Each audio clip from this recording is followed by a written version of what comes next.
est-ce likambo nini kokoyebisa biso likolo ya mandombe na ndenge bosali batableau na bino?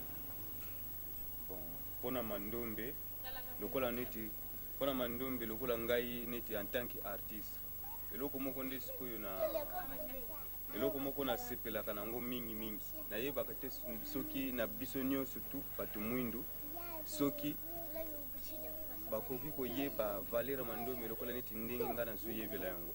Puis en tant que artiste nazalaki déjà prêt napesaki atelier na ngai nyonso tu na écriture negro africain ntango nasisi bacours namoni yango eza eloko moko donc nasalaka art na ngai me namoni yango ndenge mosusu epuis na banda kosala parfois 3 jours nazolala te mpona nini biloko wana donc inspiration ya biloko nazosala ezokontinue koya nazosala sans suka nasali oyo peut-être namoniki yango moto eza kitoko nakomona lisusu nasali lisusu oyo eleki namonaki ke eza eloko moko na efatikisaki ngai art oyo ya bamindele namonaki dijaki biso moko tozwi eloko moko ya ndenge mosusu yango wana ti lelo donc pression nazalaka nango fallait déjà donc mbele tobanda kaka yango mbala moko makambo mosusu ezala te mpona esengo ya eloko oyo tozwa te donc nayebi te soki baninga na ngai to bakoko comprendre baartiste bakoko comprendre yango ndenge wana surtout na oyo babengi africain mpona évolution ezala pamba te eza eloko moko oyo bato bakodécouvrir ekozala na posa oyo ekosila te. osalaka prière la jeune beko obe kaka obandi boye osala mosala ya artiste enfin komi tiaka na condition spirituelle mpona inspiration eyaka oyo kobondela kosala babeko enfin jeune nayebi te ndenge eyelaka boye okolala souvent ezalaka mingi na bajeune te na ngai mais ndenge ezali habitude na biso na makambo nyonso tosalaka tobondelaka liboso yango wana na oyo ezalaka mingi na bondelaka bana epuis esengaka mingi concentration ebi soki oza ide eza kofanda te okoki kosala eloko te meme oyo surtout na oyo lokola eza ya molimo ntango obandi crayon na bik na yo fo ozala esika moko ya yo moko mpona kozwa oyo nzambe abombi mais soki baide eza sur place te oza nlere obe makanisi na oza kote mosusu komona te ntango ozosala oza mpenza concentré te mais soki oza concentré okomonaka ntango osali eloko yo moko ntango otali yango antuka po ekamosa nzambe asalaka mingi na lere oyo esprit eza calme nde ye apesi oyo abitisili oyo ye akopesa moko te epai na ye ndenge boye epai na ye ndenge moko me yo ndenge nini oyelaka yo bainspiration wana bainspiration wana eyelaka nga mpe ezoloba fo esprit vraiment ezala disposé donc oza calme vraiment oza komitungisa te ozala na idée mosusu na motu te donc ofandi lokola kaka toyebi biso avant obanda mosala surtout oyo cadre toujours fo obondeli osengi maso na tata nzambe lere maintenant omitie na kati ya travail maintenant wana okosentir inspiration ezoya mpenza baidée ezoya partir ya bakile wana ozosala na calme te lere okosilisa lokola kaka tolobi okomona obimisi figure moko peut-être tu ne peux pas comprendre pour un premier temps mais okoki mpe kolala ata mosusu mpe na ndoto parfois olali mpe na ndoto omoni mpe bayi kolakisa parfois tableau na omoni tableau moko boye ya bacaractère vraiment mandombe lere kolamuka mais tableau wana ezalaka soki oretenir bacaractère wana oessaye koreprésente yango alikomona okoki mpe kosalela mpe banani wana odi mpe na ndoto donc parfois ça peut arriver on songe oza mpe calme bon eza mpe makambo mosusu mpe ngai nakoki kosala eloko na mandombe voilà pourquoi basengaka biso baza kosenga biso bolingo parce que bolingo wana lere ozosala eloko okoki komona eza incomplet mais okomona eloko wana tata nzambe apesi likanisi na yo apesi likanisi ya suka mpe epai ya moto mosusu lere bokosangisa batravail wana bosali bokomona ko eyi kopesa maintenant eloko moko mais sans oyo kaka osali yo moko komona ekoki kopesa résultat te par exemple dans le cadre ya mécanisme wana tokotala toza bainspiration mosusu soit bamoteur fonctionnement ya moteur okomona oyo azwi parti mosusu oyo azwi parti mosusu le maintenant lere boyi kosangisa batravail wana bokomona epesi bino circuit mobimba ya eloko wana tu donc eza dans le cadre ya bolingo vraiment fo toyokana po ete tosalela eloko wana tata nzambe apesi biso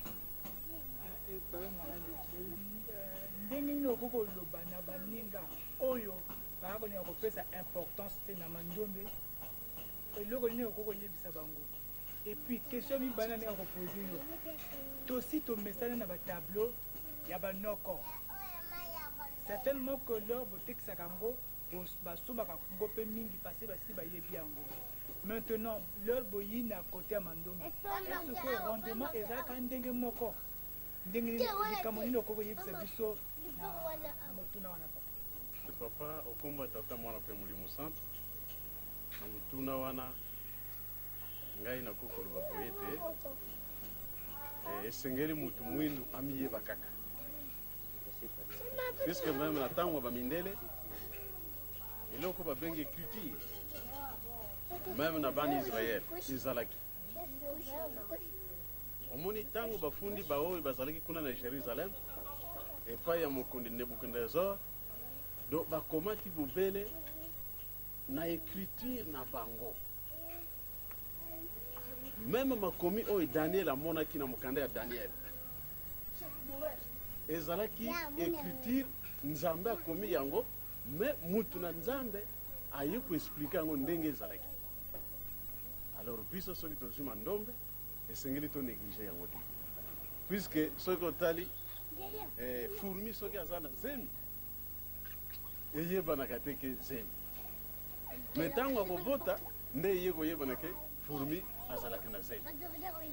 Donc yango wana esengeli toyekola mandombe mpona nini mutu mwindo amimonaka kaka ke lokola mokuwa babwaki na furu soki babwaki mokuwa na furu bato bakomi koseka yango me babosani ete mokuwa wana avant ekoma na furu ezalaki na mosuni. Donc biso bato mwindu soki tokoma boye mikuwa na furu bakoma koseka biso me tobosani ete mutu ya nzambe asalaki ezali ngai mutu mwindu. Donc nazalaki na mosuni awa nasali mabe naza komiyeba lisusu te nzambe apesa etumbu tokomi na furu donc bakomi koseka biso mokuwa donc ezanga mosuni. Or tobosani ete tozalaki liboso na mosuni malgré tobwakami na furu. Alors soki tomiyebi ete tozalaki na mosuni banda ntango wana tokoyeba importance ya écriture papa Simon Kimbangu apesi na papa Beladio mpona mutu mwindu nyonso. Voilà ndene esika wana vraiment esengeli tozwa eloko na maboko mibale. Et puis papa Simon Kimbangu alobaki na papa Beladio ete bachiffre nyonso mibale omoni 5 de yango bokosalela maso boza nango na baactivité matérielle. Donc eloko euti na nzambe euti na tata Simon Kimbangu donc ekosuka te. Voilà. Est-ce que vous bandit déjà côté tableau est-ce que papa est tobani côté bon normalement tuninga papa nani papa babingia papa ba nani ayaki kuna ayaki écrivain ayaki kuna yende mutu alobaki ke exposition tosali eza moke donc fallait kosala yango ezala ndenge tosala yango neti biso bato bombi yango na kobomba. Alors que ça bato ebele likambo tozwi tozotyango mpena na place te fo tofanisa yango mutu nyonso to azwa mpona nini ezali ya bazafricain. Yango wana balobaki te batableau bosali bobomba yango eza moke mpo bosala mingi comme ça bolakisa na bato avant bobanda koteka yango bato bayeba na ntina likambo yango eza nini après nde bobandi koteka ezala ebele bato bayeba. Biso mpe esengeli totuna papa kombo nani papa mutaza kufilme biso kombo nani po toyeba mpe. nazali papa Nsundidi Gérard nazali médecin. On a fait une conférence église de toutes les églises de l'Afrique et Zalaki. On a partie d'un comité médical. On a fait une consultation, la dispensation de la mission à Taladai. Et puis, Papa Tinga pour la photo. Papa Dengel. Voilà, maintenant il y a un Kamba. On a partie après Yakuna, bon, Rabino, comme on a fait un voyage à Pamba, il faut prendre des locaux et permettre de se faire tous à la Makassi na fond à Bissot. Par exemple, Mandom est en retard. Et Sengri n'a même pas moi, document pour la banque qu'on appelle Yeba, Batsal, batisano yango na valeur tomitisa biso mpe na valeur tocontinue kosakana te tozala vraimen bakimbangisi moko ya conscient. Voilà. Bon papa. nakomona ngai papa Samuel Nyazonzama nali kimbangisi au niveau ya république Congo Brazzaville. Bon papa. nga nazali kimbongisi mpe awa na Brazzaville nazali scout nazali c'est tout. Bon tokokomonela yango avant ekende Europe biso mpe kwamba toza na mposa tomona ndenge elekeli yango il faut tosala bino copie mpona topesa bino so bokotuna na papa Morel problème lokola ezali caméra moko dernière génération ezali vraiment très sophistiqué surtout koki kokopie yango awa te depuis tokotindela bino copie bokozwa copie sans problème. papa Maleo Nzao oza na responsabilité nini na niveau ya mandombe? Bon, na niveau ya mandombe nazali mkwamazai. Mkwamazai elingi oloba nini? Mkwamazai elingi koloba ete professeur ya mandombe. D'accord. Kombo na ngai Diabungana Salome nazali surveillant mais mpona mandombe naza nkwandwenge. Elingi oloba nini? Nkwandwenge elingi koloba moto oyo ayekoli écriture niveau africaine. C'est bon. Papa yo ozali nani? ngai kombo na nga papa Batongi Dadi nazali flûtiste kimbangiste epi nazali mpe mkwamazali lokola papa oti koloba ngo donc nayekola deja nakoma nkwandwenga nayekola lisusu bacour mpona kobima professeur ya zalon ndenge na boye nakoki kolakisa mpe écriture niveau africaine. Bon, ngai kombo na ngai papa Lukeba Martin. Ngai nde nazali artiste nazali nkwandwenga zepi. Donc c'est-à-dire oyo ayekoli deja kimbangula asilisi. Bon, nazali nde na département ya atelier ya mandombe. Atelier oyo ezo kosala batable wana. Ye nde papa Dadi nde lipasa na ngai oyo tozosala na ye mikolo nyonso butu moi. Na etumba oyo tozali kobunda mpona komatisa mandombe ekende liboso. Kombo na nga papa Elo naza artiste peintre nayaka koasiste monina ndenge namonaka asalaka mandombe. Oza kimbongiste? Naa kimbangiste te me nayaka koasiste monina nanga artiste ndenge asalaka mandombe. nakosesa yango na budget makambo mosusu kofournir batantie makambo nyonso. Ndungu na peleke mais pas ndungu na peleke te wana donc le 5 et 2 yango nde mutu nasalaki na forme ezorepresente neti mutu c'est-à-dire ezoyamba ndenge biso bato mwindu yango natiango maboko ya noir mpona nini ya mwindu mpona nini ezali ezopresente mutu mwindu afukami azoyamba eloko wana oyo tozwi na bobutu mena oyo nde yango mutu ezorepresente richesse ya eloko tozwi jama donc écriture mandombe yango na brege nyonso awa ndenge nini biso bato mwindu toyambeli yango tozwili yango ndenge nini apartir ya mire 5 na 2 yango wana pakundu na peleke te na brege nyonso tu na esika moko donc histoire nyonso ekangami wana. bonga question moko eyeli ngai bon est ce que koteka biloko oyo batableau oyo nayebi ke objectif nango ezali mpona koteka yango mais est ce que bino nyonso boli d'accord mpona koteka yango botuna bapapa bandimi mpe boteka yango est ce que ezalaki ndenge na ntango ya kala barichise na biso ale soki motali na mboko mingi asombi amemi yango na poto ale ebungi est ce que bosolaki mpe na aspect wana oyo bon soki boteki esi bozala mpe na copie ya eloko wana boteki mpona kozala yango na répertoire na bino tosala voilà juste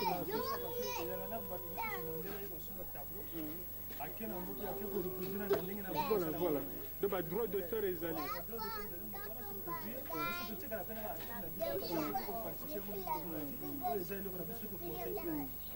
donc depuis mboka na UNESCO tout cela badroit d'auteur ezali du point de vue ya batableau mpe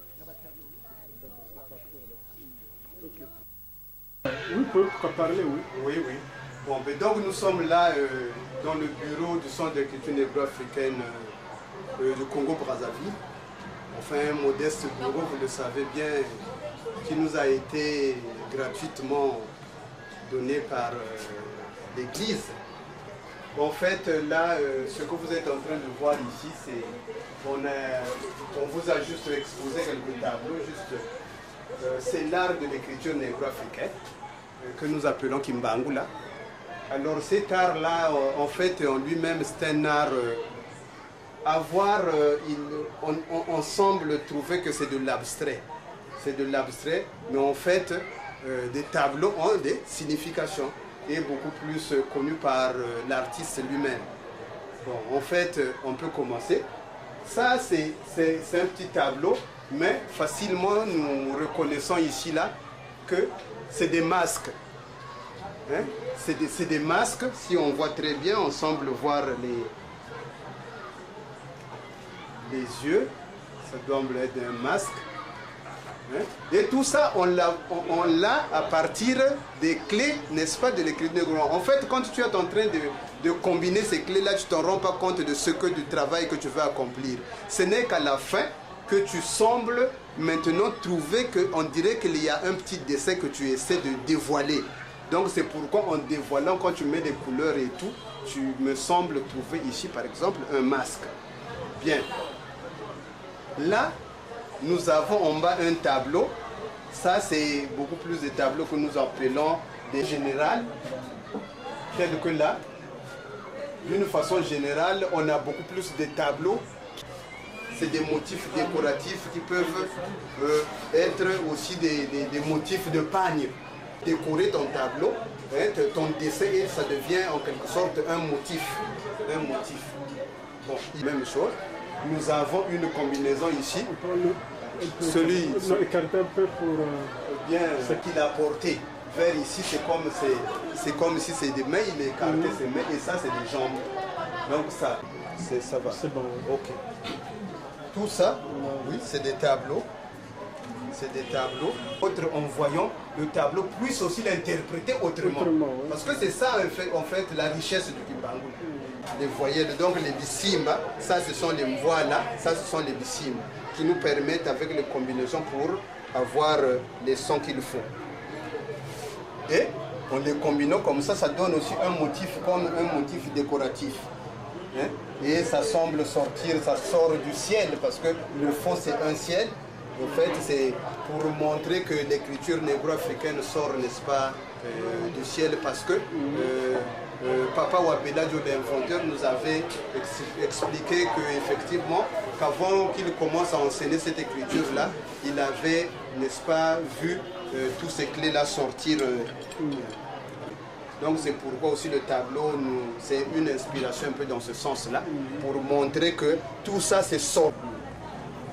Là, pareil, c'est des motifs.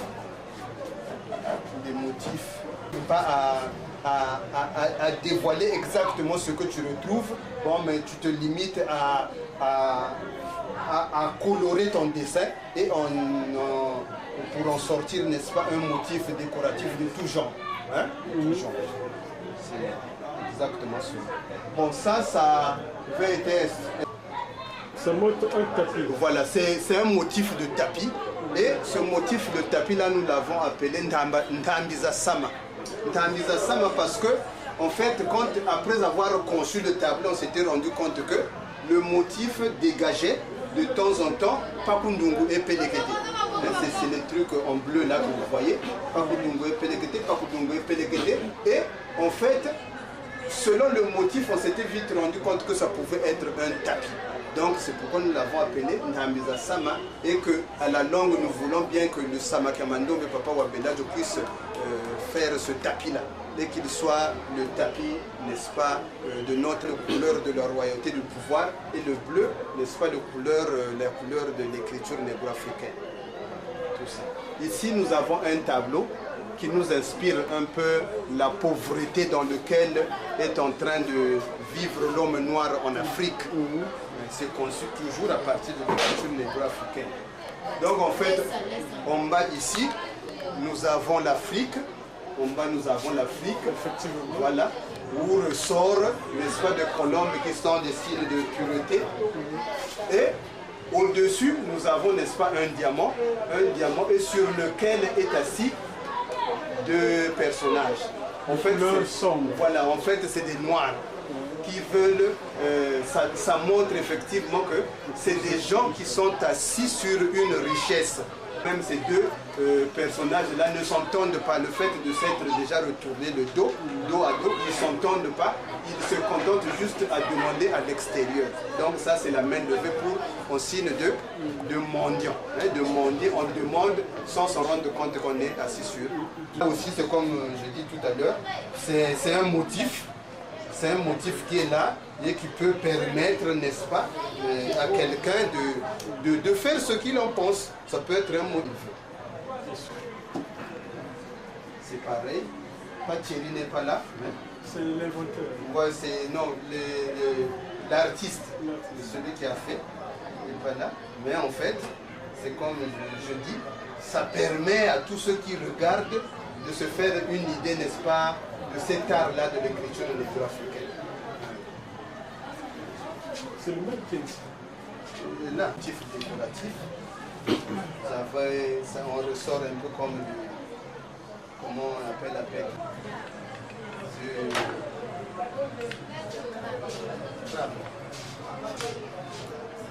On a intitulé Tinuasuekama. Tinuasuekama parce qu'en fait ici c'est comme un personnage qui ressort dans ce tableau-là. Le personnage. Il est représenté par. Ça, ce sont les yeux. Ah oui, effectivement, la bouche. Voilà. Donc il faut bien regarder pour reconnaître qu'il y a un personnage ici. En fait, il y a un roi, il existe, mais quelque part il est caché. Il faut bien regarder pour interpréter le tableau, sinon que tu ne vois pas.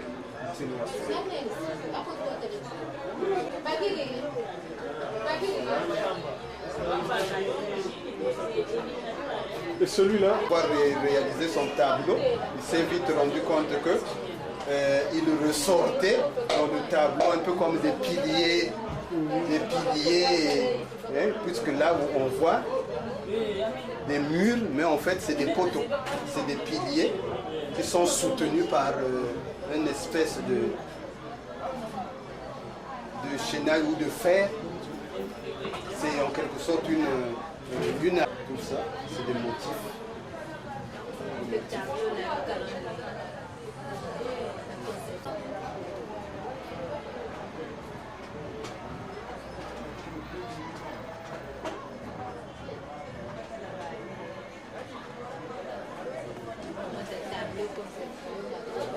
Nous avons ici aussi un autre tableau qui, comme vous voyez, comme des mains qui sont en train de façonner le globe, qui sont en train de former comme une boule.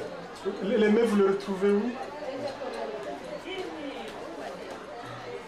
À l'extérieur, c'est des mains. Donc c'est comme la main de Dieu qui est en train de façonner, n'est-ce pas, le globe. Le globe. Et en fait, c'est ce qui a fait que c'est comme si le globe a eu, n'est-ce pas, c'est comme s'il y avait d'abord eu des petits morceaux qu'on était en train de ramasser pour en former en fait à la fin un globe. Un globe. Bon, ici c'est juste un motif qui semble où on semble retrouver un peu des fleurs. Hein? C'est comme des fleurs. Hein? On ne retrouve que des fleurs. Comme maman dit. Comme maman aussi là-bas, il dit aussi, lui aussi, il est en train de voir des bougies dessus. Voilà. Donc c'est des motifs comme ça de tout genre. En fait, c'est justement c'est le lieu qui a manqué pour vous montrer le plus grand nombre. Déjà là, c'est là je me suis. Mais en fait, c'est suffisant.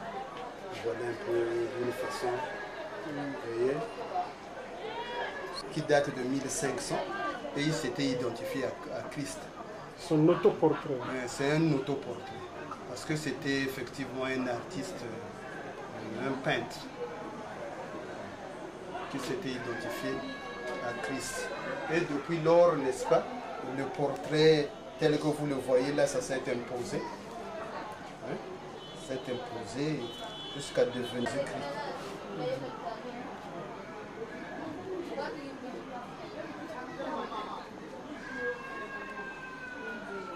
Il y a déjà un manuel que nous avons fait, en train de faire beaucoup de bruit, mais c'est un petit financement qui manque pour que le manuel puisse être, n'est-ce pas, mis à la disposition de tout le monde. Sinon, il est déjà presque fini. C'est un financement de combien? Bon, ben, pour l'instant, je crois que le financement, ça dépend du nombre d'exemplaires que vous voulez mettre dans le marché. Ben, pour l'instant, je ne sais pas si on peut d'abord aller à 500 ou 1000 exemplaires. Je ne sais pas, mais réellement, j'ai aucune idée. Mais c'est déjà un manuel. Voilà comment il se représente. Hein? Il est intitulé « Le faux portrait de Jésus ou l'Antéchrist, une escroquerie millénaire ». Dans ce petit document-là, donc, nous avons démontré qu'effectivement que le portrait actuel que nous avons de Jésus-Christ est un faux portrait. Et ce n'est autre que Albert Dürer. Et qu'aujourd'hui, les gens n'ont pas intérêt à les mettre dans les hôtels pour prier dessus ou pour, n'est-ce pas, l'adorer. Parce qu'en fait, ce n'est pas Jésus-Christ. Et aujourd'hui, nous sommes voir combien exactement ce qu'il nous faut. Ce que je disais que ça dépend du nombre d'exemplaires que nous pouvons mettre sur le marché. Mais tel qu'on le voit, c'est un marché qui aura une cinquantaine, peut-être de pages, peut-être 80 ou peut-être 100. Parce qu'en fait ici c'est une maquette, mais ça sera réduit au format A3. A3. Donc bon, ben, on verra bien, mais jusque là, on est en train de rechercher, on demande à qui peut le faire. Bon, pour l'instant, nous sommes en train de le rechercher dans le milieu kimbanguiste parce que nous pensons que c'est le milieu le mieux intéressé par rapport à ce que nous sommes en train de vivre actuellement avec la déclaration de Papa Mfumambanza étant Jésus-Christ et tout. Je crois que ça nous a intéressé au premier plan. C'est pourquoi donc nous sommes encore dans le milieu kimbanguiste. Mais cela n'empêche pas que s'il y a quelqu'un d'autre qui peut être intéressé, nous voir ou nous contacter. En fait, nous sommes au centre, nous sommes les responsables du centre de négro-africaine. On peut nous contacter au 82. Ça, c'est le numéro de Brazzaville, bien sûr. Au téléphone, au 82 07 61. C'est ça 62, on ne sait pas. En fait, on peut aussi, le numéro de Maman Gisèle, c'est lequel? Ou on peut aussi nous prendre au 21 07, au 21 17 09. C'est le numéro de téléphone. Le numéro de téléphone. On peut aussi nous contacter là-bas. C'est un livre assez intéressant, mais enfin, en Afrique. Oui. La boîte postale. Oui. Du centre, oui, c'est 12 078. 12 078. On peut aussi nous atteindre là-bas. Plateau de 15 ans. Plateau de 15 ans. Donc, c'est ça. Dernièrement, je crois on avait déjà causé sur ces choses-là et que nous sommes à votre disposition. S'il y a des questions, s'il y a des choses que vous voulez bien savoir, en dehors de ce que nous vous avons dit, nous sommes... Vous avez déjà trouvé un éditeur? Bon, en fait, l'éditeur, on peut dire oui, parce que le test est en fait déjà saisi. Hein? Ça y est déjà dans un appareil, dans un PC. Donc il y a déjà un éditeur qui est là, qui peut, n'est-ce pas, en sortir les ouvrages. Est-ce qu'il vous a fait un devis? Bon, ben en fait, le défi, c'est ce que je suis en train de dire. Hein. C'est quelqu'un qui était en train de tourner autour de 350 000 francs CFA pour nous sortir au moins une centaine d'exemplaires. Une centaine d'exemplaires. Ça peut être réédité. C'est ça, voilà, prochainement peut-être. Voilà. Il était en train de nous parler de 350 000 francs qu'il pouvait nous sortir une centaine d'exemplaires. On verra bien, on verra bien. Bon, c'est une personne de bonne volonté, elle pourra vous contacter, pourra vous lui donner le nom et l'adresse de la personne à qui il faut adresser les sous.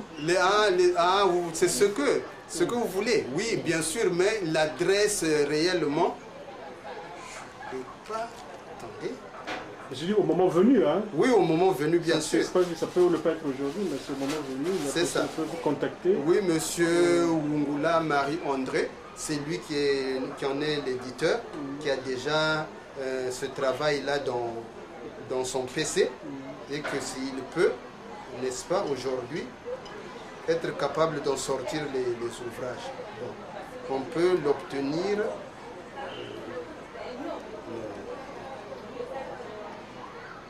Cet éditeur, il veut la totalité ou une avance, ensuite le reste à la fin, je ne sais pas, mais ça dépend. Oui, ça dépend, bien sûr. Il n'y a pas de sûr. modalité de paiement. Bon, ben, c'est des gens aujourd'hui qui sont toujours très... Monsieur Marou, oui, c'est ça. On peut le contacter, cet éditeur, au 51 80 79. Wungula Marie-André, 51 80 79. Si on le contacte, c'est lui qui est aujourd'hui là, qui a aujourd'hui il peut éditer ce livre-là, parce que c'est lui qui en a dans son PC. Ok, merci beaucoup pour votre sollicitude et votre gentillesse. On espère qu'il y aura une personne de bonne volonté qui prendra contact avec nous. Voilà, et merci beaucoup. Et on attend beaucoup d'eux parce que là-bas, les gens sont quand même assez, je peux dire, un peu cultivés, où ils savent un peu la valeur de l'art ou des choses que nous sommes en train de faire ici. Et que nous espérons qu'après votre départ, qu'il y aura soit des coups de fil ou des lettres, rien que pour qu'on essaie de s'échanger un peu de point de vue, qu'est-ce qu'ils pensent de ce que nous faisons ici et qu'est-ce qu'ils peuvent faire pour nous. Parce qu'en fait, ça ne demande qu'à être publié, hein, tout ce travail-là, toute cette richesse-là. Parce qu'aujourd'hui, là, la richesse de l'église Kimbangui, ce n'est plus aller chercher seulement dans la spiritualité. Aujourd'hui, l'église Kimbangui est en train de matérialiser des choses que nous pouvons aujourd'hui montrer au jeu du monde que c'est une église inspirée et qui est capable aujourd'hui là d'amorcer le développement du pays, hein, en fait de l'Afrique. C'est ça le problème avec l'écriture négro-africaine aujourd'hui. Nous disons qu'il n'y a pas de débat parce que nous sommes en train de démontrer des choses qui peuvent faire que ce pays puisse aller de l'avant, que le pays puisse se développer. Ça, on n'est que dans l'art, mais on peut vous montrer de l'architecture. C'est parce que pour l'instant, nous ne sommes pas prêts pour qu'on vous les montre. Hein? Nous avons un style architectural qui a été inspiré à partir de l'écriture négro-africaine. Nous avons des multiples machines qui nous sont inspirées aujourd'hui là pour fabriquer, je ne sais pas, tout ce que nous pouvons avoir ici. Hein? Donc c'est des choses aujourd'hui que nous ne pouvons peut-être pas vous faire tâter du doigt, mais enfin nous sommes en train de le dire pour que les gens se rendent compte qu'il y a des choses à faire avec l'écriture négro-africaine et que nous sommes prêts pour, n'est-ce pas, réaliser certaines expériences, certaines expérimentations, je veux dire, pour que les gens sachent réellement que nous pouvons faire des choses avec l'écriture négro-africaine, parce que l'écriture, c'est la civilisation. Aujourd'hui, tel que nous avons reçu l'écriture, c'est en fait la civilisation de l'homme noir qui prend de l'essor, qui doit prendre de l'essor, qui doit prendre de l'élan. Parce que c'est à partir de l'écriture qu'il faut maintenant commencer à inventer. L'homme blanc invente à partir de ce qui lui est donné, à partir de son écriture et de sa culture. Aujourd'hui, nous avions nos langues, nous avons la